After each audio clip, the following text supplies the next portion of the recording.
I need to start this review with a preface. I originally reviewed Suicide Squad on my channel back in August of 2016.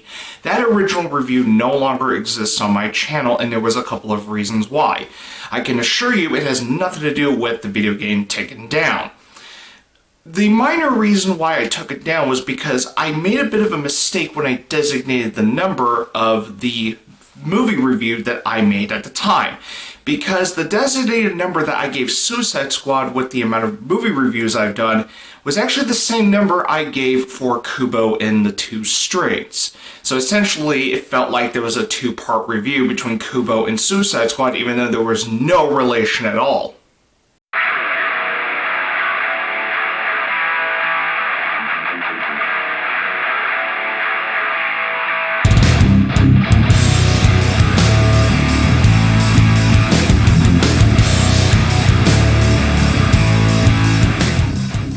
Suicide Squad is written and directed by David Ayer, starring Will Smith, Jared Leto, Margot Robbie, Joel Kinnaman, Viola Davis, Jai Courtney, Jay Hernandez, Adewale Akinnuoye-Agbaje, Ike Barinholtz, Scott Eastwood, and Cara Delevingne. Figuring they're all expendable, a U.S. intelligence officer decides to assemble a team of dangerous, incarcerated supervillains for a top-secret mission. Now armed with government weapons, Deadshot, Harley Quinn, Captain Boomerang, Killer Croc, and other despicable inmates must learn to work together.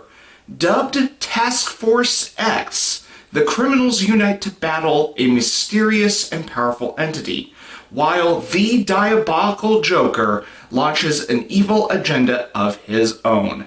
Suicide Squad is the third film in the DC Extended Universe, or as I like to call it, the DC Cinematic Universe. For the most part, Suicide Squad does look alright. I am aware that there is some desaturation with the color palette of Suicide Squad, but I'm actually not as irritated with that sort of thing when it comes to this film, because I really think Suicide Squad was an okay film. The CGI in Suicide Squad is serviceable and okay. It's just not that impressive. But I do have a bit of a bone to pick with the Academy Awards for giving Suicide Squad an Oscar for Best Visuals or Hairstyling, since arguably Killer Croc was the reason why Suicide Squad won that award. I honestly think Star Trek Beyond should have won that award, and not Suicide Squad. This is one of the reasons why I don't put too much faith in the Academy Awards in determining what I consider the best films year by year. The film's score was composed by Stephen Price, but let's face it, the highlight music-wise for Suicide Squad is the entire soundtrack, such as Rolling Stones and even Queen's Bohemian Rhapsody, which I'm glad Queen's version was used and not Panic at the Disco. God, I really don't like that cover. As far as acting goes, I really enjoyed Will Smith as Deadshot, but the one that stole the show for me is Margot Robbie as Harley Quinn. When it comes to the Joker, however, I will say this. I do appreciate Jared Leto for having a different interpretation of the Joker and not relying on past actors that portrayed this iconic clown prince of crime. On the flip side, I am not a fan of the Joker's design in Suicide Squad. He looks like a rabid, insane clown posse fanboy with that tattoos and all that weird shit on him. Especially the grills. Hell, even Harley Quinn's overall design was a bit questionable with Suicide Squad. I remember her Jester outfit with the whole red and black color scheme with her costume that I think most people know her for. And I'm not gonna lie, Harley Quinn looks like a slut in Suicide Squad. And hell, this isn't the first time we have seen Harley Quinn behave in a naughty manner. Go away, I'm busy. Oh, come on, Puddin'. Don't you want to rev up your Harley? Vroom, vroom. Oh my. The weakest aspect to Suicide Squad just so happens to be the characters. I found the characterization very weak in Suicide Squad. There is some backstory to some of the members of Suicide Squad, but they were told through exposition.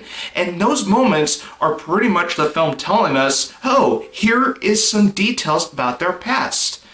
Care for these characters. And I'm not gonna lie, those backstories are quite forced.